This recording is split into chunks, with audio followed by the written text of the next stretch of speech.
Bueno, igualmente, gracias a todos por estar aquí. Y bueno, en el sentido en que va la mesa, pues igual la ponencia hablará sobre la ética y sobre las demandas en la clínica. Ética no se juega nada más en el consultorio, se juega en la vida cotidiana. Para poder ubicar de dónde provienen estas éticas, pues habría que recurrir a sistemas filosóficos. Hablaban de Aristóteles, Nietzsche, ¿no? Pasar por el imperativo categórico de Kant, e incluso, pienso yo, el existencialismo de Kierkegaard. Y en psicoanálisis, pues cuál sería la apuesta de ese saber que proviene de la clínica y de la cual también se ha planteado una ética.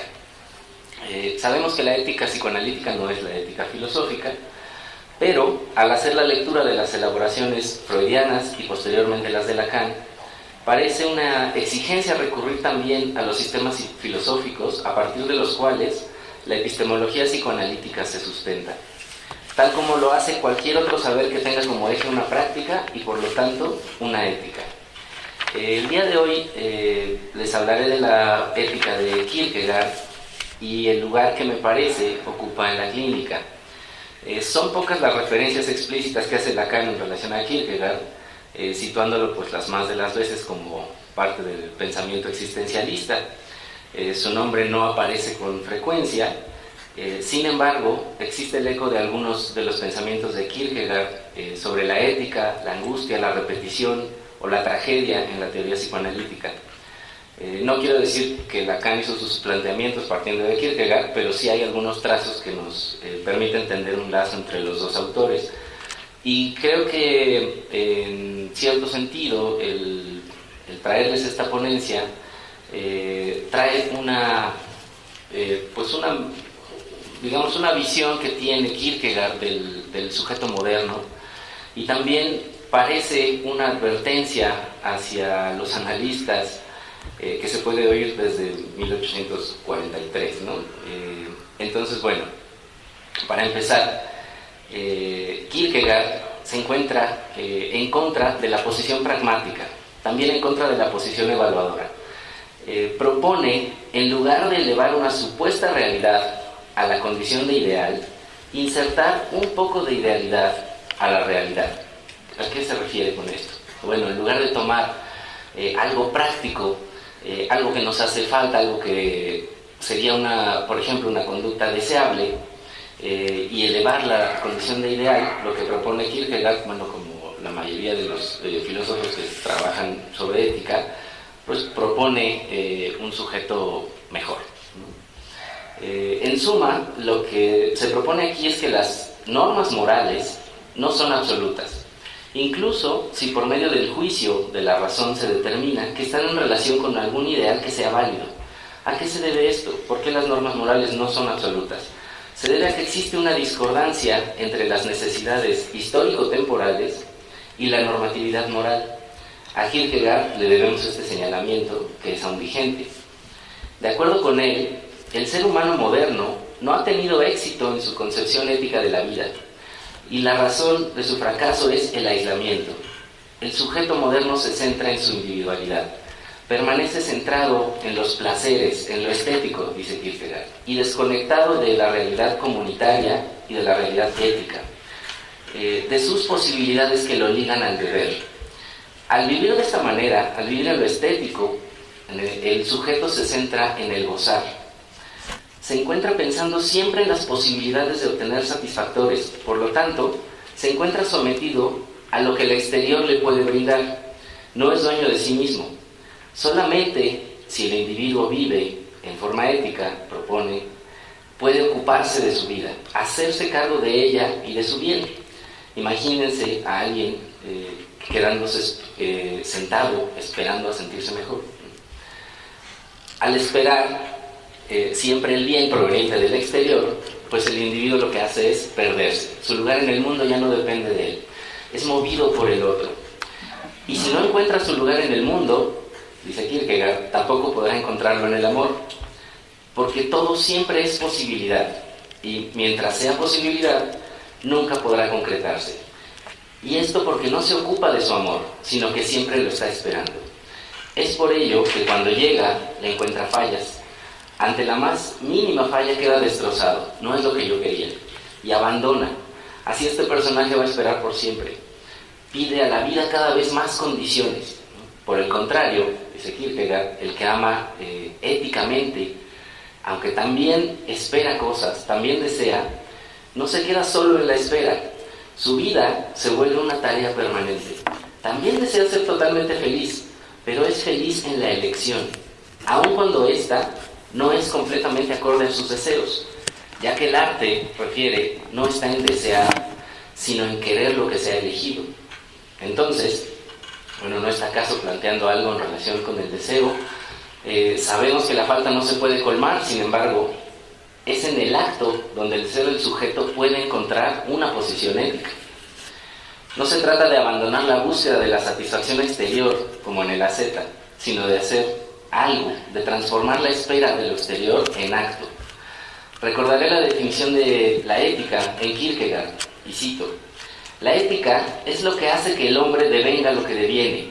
Por lo tanto, no hace del hombre algo distinto de sí mismo, no aniquila lo estético, sino lo transfigura. Es curioso que Kierkegaard plantee algo dialéctico, ¿no? Pensando en que en su oposición, por ejemplo, a la filosofía de Hegel, resulta que uno tendría que hacerse cargo de su vida, al menos de los caminos por los que ha de vivir. No quiere decir que uno necesariamente se forje su destino, esto solo es ilusorio. Al menos sí se nos dice que el sujeto tendría que hacerse responsable. Ahora escuchen ustedes lo que piensa Kierkegaard de la responsabilidad. Dice él: nuestra época, solo en contadas y muy difíciles ocasiones, quiere asumir la vida como algo que lleva en sí un sentido de cierta importancia, una responsabilidad. La responsabilidad es eso, asumir la vida como algo importante, como algo que tiene al menos cierta importancia. ¿De qué sentido se trata? Del sentido trágico de la vida, de lo que está en relación con otros, no del ser aislado, del ser libre al que apunta la modernidad, donde todo debe ser situado y caracterizado. Pareciera que la demanda es hacerse uno, unificarse en un sentido protector, darse una forma subjetiva. ¿Qué es lo que soy? ¿Por qué me pasa lo que me pasa? Es una ilusión, dice Kierkegaard, es pura y simple forma. Eso es la subjetividad moderna. ¿Por qué es tan difícil asumir la vida como algo de importancia? Porque la tendencia a la autoconciencia, a la reflexión. Es curioso que Kierkegaard se oponga a la autoconciencia, siendo un filósofo y filósofo existencialista, pero en este momento al menos lo hace, no lo hace siempre.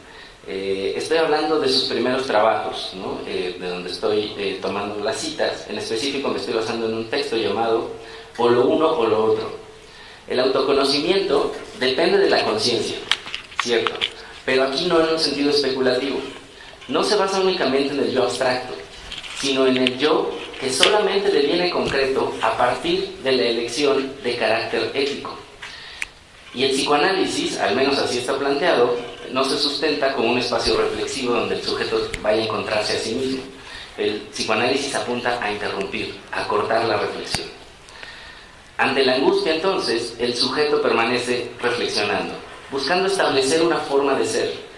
Esa angustia que Kierkegaard hace presentarse ante la nada, una nada que es llenada por el otro y ante lo cual el sujeto no se atreve a lanzarse, no quiere llegar a la acción, padece por causas internas, porque siempre se refiere a una situación, a su carácter, pues, a una forma de ser con la que pretende hacerse uno y reflexiona y no actúa.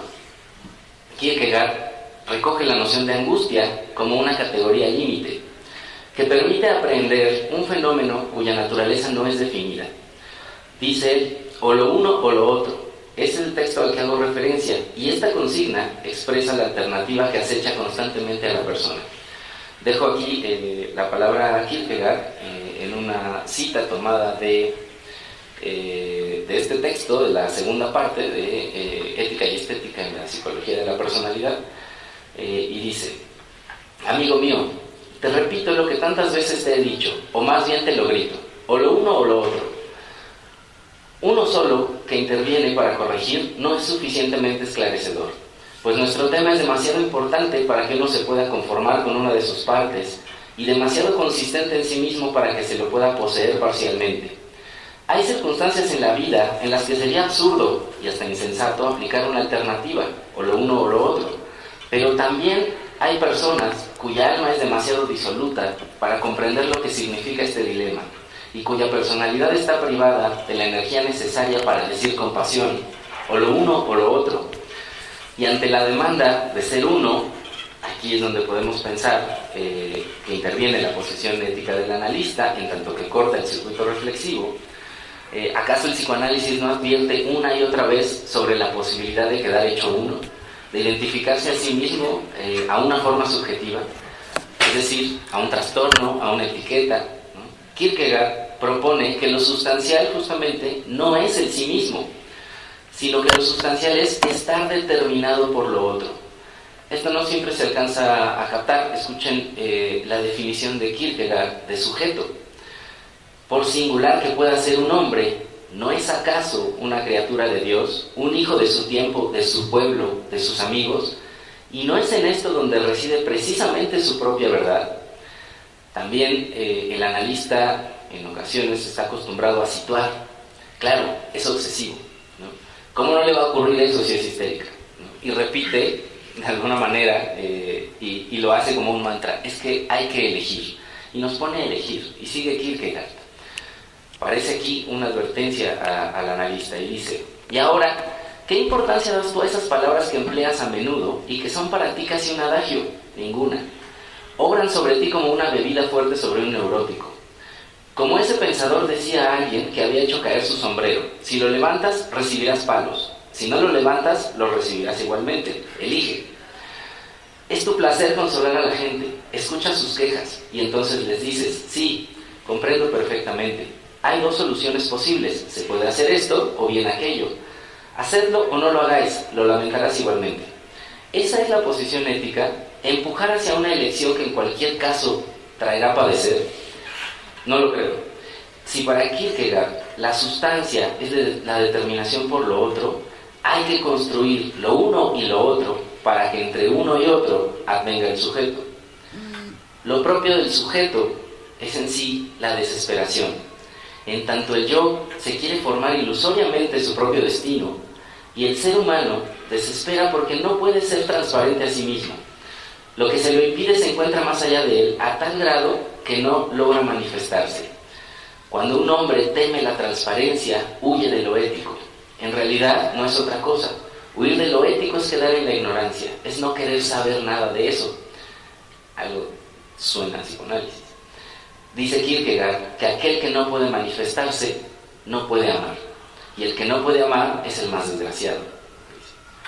El sujeto entonces apunta a la aniquilación, da vueltas hasta dejar que todo se derrumbe y que su voz haga eco en el vacío. En Kierkegaard ese vacío es la ignorancia. El filósofo, que había comenzado con una angustia sin objeto, ahora le asigna uno cualquiera, para que aparezca el espanto en un movimiento que tapone la angustia. No hay una relación directa entre la angustia y los horrores de la vida cotidiana, porque la angustia es angustia a la nada, a lo que no está. Y por eso se nos aparece como inconcebible. Es más, buscarla por intermedio de la razón excluye incluso cualquier posibilidad de comprender la angustia. La ética aparece es una cuestión dialéctica, porque el deber no es exterior al sujeto. Y cito: cuanto más profundamente ha fundado el hombre su vida sobre la ética, tanto menos se inquietará por saber si cumple su deber y por consultar continuamente a los demás para conocerlo. Al contrario, si huye de la ética, se vuelve indeciso y no puedo imaginar existencia más desgraciada o más penosa que la del hombre para quien el deber se ha hecho exterior y que sin embargo siempre desea realizarlo. La ética entonces señala siempre interdicciones, hace por consiguiente el papel de ley. El individuo ético no encuentra el deber fuera de él, sino en él. Aparece en el instante de la desesperación y se abre camino a través de la estética, en ella y con ella. Ser ético es ser responsable de su acto concreto en la desesperación y lo que resulte de ella. Es decir, el sujeto sigue siendo un ser moral, se mueve hacia la virtud, pero no en el ideal del otro o del gran otro, sino a través del placer. Un individuo tiene tales capacidades, tales pasiones, tales disposiciones, tales costumbres que están bajo influencias externas y lo sufren. Y tiene también circunstancias de vida, ¿sí? Tiene un orden de cosas. ¿A qué se refiere entonces la ética? Lo que vale de la ética para Kierkegaard es su intensidad. El análisis, un psicoanálisis no ofrece protección contra el sufrimiento, que eso es lo que se demanda. Lo que ofrece es interrumpir el padecer, interrumpir el proceso reflexivo. Nosotros entendemos interrumpir el circuito de goce. En esa interrupción aparecerá la desesperación para que el sujeto atenga, para que tome posición ética, para que al sentir la intensidad de su deber sea movido por este y entonces sí, actúe. En realidad es breve lo que les traje, pero me parece que la intención es un poco hacerle justicia a un filósofo que el psicoanálisis pues no toma mucho en cuenta, ¿no? Pero creo que hay algunas cuestiones que nos permiten todavía seguir pensando, ¿no? Ciertos lazos que nos permiten trabajar la angustia, por ejemplo, la repetición, decía yo, la tragedia y principalmente, que es lo que yo llevo elaborando, la ética, ¿no? A partir de un primer Kierkegaard, no me podría pensarlo en toda su obra, pero sí de sus primeros trabajos y en relación con lo que se plantea en la clínica psicoanalítica, porque si bien se habla de ética, no hablamos solamente de la ética del analista, sino que en el proceso analítico el analizante se está poniendo en juego y tendrá que tomar una postura ética en algún punto, ¿no? Que eso es, me parece, la apuesta del proceso, ¿no? Más allá de que se equivoque o no, ya será pues, justamente su responsabilidad, ¿no? Sería todo, ¿no? Muchas gracias.